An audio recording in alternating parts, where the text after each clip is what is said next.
Trump election, protesters gather in New York. Protesters have started to gather for another set of demonstrations against President-elect Donald Trump in the U.S. Hundreds met in Union Square Park to march to Trump Tower in Manhattan, where the next president lives and runs businesses.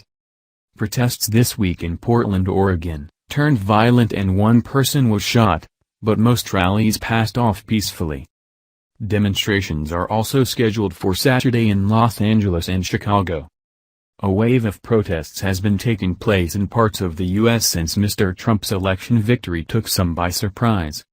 One organizer of the New York protest, Kenneth Shelton, told the BBC that it was not an attempt to challenge the legitimacy of Tuesday's election. "We lost," he admitted. Placards at the demonstration expressed despair and anger, the BBC's Paul Adams says. One read "Trump, an American tragedy," while the message on another read "Now we're your nightmare.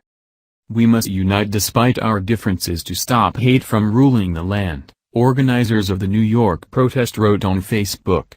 Demonstrations in the city earlier this week have drawn thousands of people. Thousands of demonstrators gathered on Thursday and Friday in the center of Portland, the largest city in Clinton voting state Oregon. Some protesters smashed shop and car windows, threw firecrackers and set rubbish alight. Objects were thrown at the police, who responded with pepper spray and rubber baton rounds. Police declared a riot and made 26 arrests. One man was shot on Friday. Police said he was taking part in a march across a bridge in the city.